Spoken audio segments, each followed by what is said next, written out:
In our last episode, we did sort of an intro to the cult of Geoff Botkin thing. We made a lot of general observations as to how that cult of personality intersects with the unfolding drama that has engulfed T.REX ARMS. And we claimed that you cannot understand just how fundamentally corrupt the situation is at T.REX without understanding how fundamentally corrupt Geoff Botkin is in his religious and business practices. Now, starting with this episode, we're going to begin a long, deep dive into why we believe these things and why all of this should matter to anyone who cares about T.REX, especially those who claim to be Christians. As we've tried to figure out the best way to chart through this mess, because there's so much to tackle and so much material to go through, we've decided to start by jumping forward in our timeline to the summer of 2022. And while there's a lot that we will be covering in detail that took place between 2019 and early 2022, an important piece of the puzzle was dropped into our lap back on Mother's Day of 2022.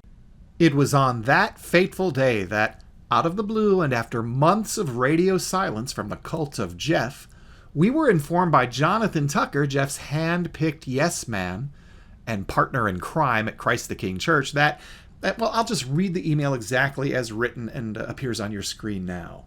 In the pursuit of biblical justice, and as a result of our careful investigation of this ongoing matter, we have disciplined Mr. Botkin. If you are interested in knowing the precise details, please contact us. Thank you, Jonathan. This was sent to me and other former CKC members who were seriously disturbed by what Geoff and CKC had been revealed to be over the course of months of investigation and revelations. Also CC'd on the email were several other characters who had been key defenders of CKC leadership even as serious abuses of authority became clear. Now, throughout 2021, Geoff had been revealed to be a pathological manipulator and abuser in the eyes of many who saw email threads and heard recordings, among other things, which I will be sharing here in the future, one by one and examining in detail, in which he shamelessly craps all over the very basic biblical standards that he has weaponized against others many, many times in the past. And the audio and email records were so painfully clear that even the most loyal core members of Geoff's carefully crafted cult of personality didn't know what to do with it. Even his closest yes men, Jonathan Tucker, David Fry, Mark Dahl, and his mini-Geoff, son and CKC deacon David Botkin, even they were forced to admit, sometimes in writing, which I will be sharing later, they were forced to admit that there were serious problems afoot at CKC. Much more on all of that later, but in this episode, we're going to keep it tight and focused, and we just want to zero in on the mysterious investigation mentioned in Jonathan's email. And why do I refer to this investigation as mysterious? Well, it's a mystery because even though I responded to Jonathan's email, and I'll put that on the screen now for you to see for yourself, I responded to his email within 10 minutes of receiving it, and I asked him to send on every one of the precise details of this careful investigation as he had encouraged me to do. Even though I did that, though, Jonathan, of course, never followed through. No report, not even a response of any kind from Jonathan for a good long while. It was just the kind of dark comedic idiocy, insultingly idiotic, that had become the norm at CKC. Did they really think we wouldn't ask? Did they think they could just claim to have conducted a careful investigation in pursuit of biblical justice and that we would just believe them after witnessing them lie, manipulate, and screw over people in vivid detail for the better part of a year? Did they think that by using or abusing spiritual lingo as cover for their BS, they would somehow make themselves immune from having their stupid little bluff called? Who knows? I guess it doesn't really matter at the end of the day. What really does matter was that once again, these highly esteemed, at least in their own minds, these highly esteemed CKC Christian leaders, they've been caught once again flagrantly bullshitting in writing. And that's been one of the themes throughout this whole thing that's been so bizarre. The way that on the record, in recordings, in email threads, in text messages, they just can't help but lie flagrantly. And so here we go again. So then, after I and another similarly frustrated former CKC member respond to Jonathan's BS offer, Jonathan writes back with the following: Scott and blank,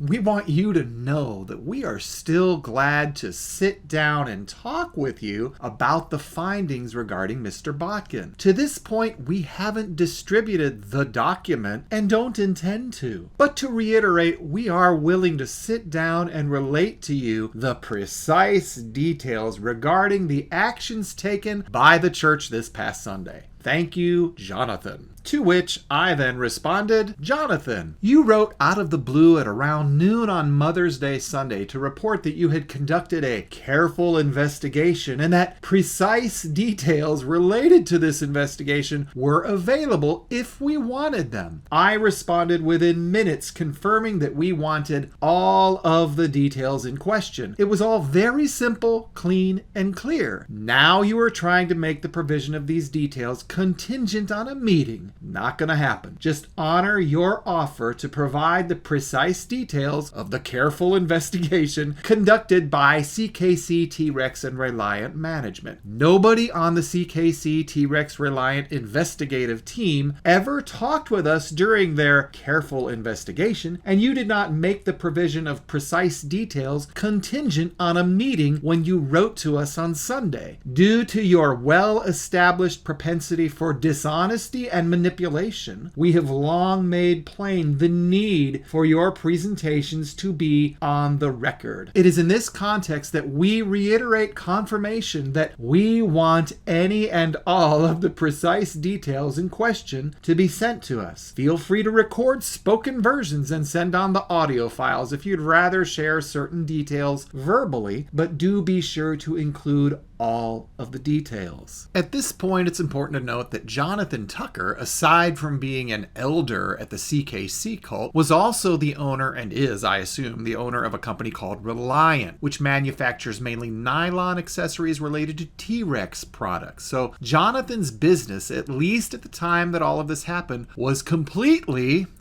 reliant on T.REX Arms. And this major mix of religious and business relationships becomes a very big deal in future recordings that we will be exploring in detail. But for now, we're just going to stay focused here on this mysterious, elusive report that the goons at T.REX, CKC, and Reliant just don't want to share, even after promising to share the report in detail. So what the heck is going on here exactly? What is happening? Could the report be on Pam Bondi's desk? Did it disappear into the Bermuda Triangle along with Geoff's moral compass? Who knows, but wherever this super detailed report is, if it even exists, I think we can all safely and reasonably assume that it has not been allowed to see the light of day, because it does at least one of two things. Number one, it demonstrates with clarity that Geoff Botkin did terrible things that harmed others, and number two, it demonstrates that their approach,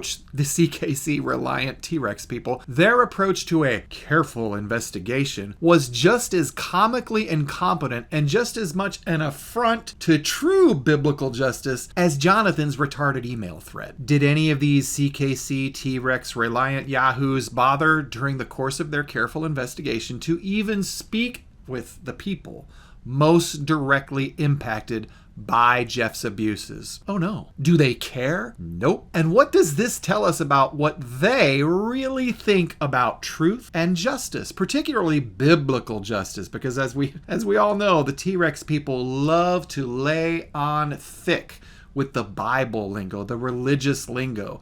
That's the cloak that they operate from under. What does all of this tell us about what they really think about biblical justice? Well, it tells us a lot, and none of it is good. This approach from Jonathan and the other T.REX, CKC, Reliant goons, it also tells us a whole lot about why the post-Lucas T.REX goons in leadership, they're mystified when people just don't automatically buy into their BS, especially when they include carefully crafted charts parts alongside their super-scripted propaganda speeches aimed at spinning their rank, unethical, and unbiblical approaches into something virtuous and good. Now, while T.REX, CKC, and Reliant leadership doesn't seem to know how to do anything but lie and spin and gaslight after marinating in Geoff's shadow for so long. But we're not going to let any of that stop us from doing our small part to at least try to bring some light and truth into this story. So if you're interested in following along as we dive through the scores of examples of CKC, T.REX, Reliant abuses, subscribe to the channel and be sure to check out our new website, T.REX ARMS, for updates. That's TREXHARMS.com. See you there.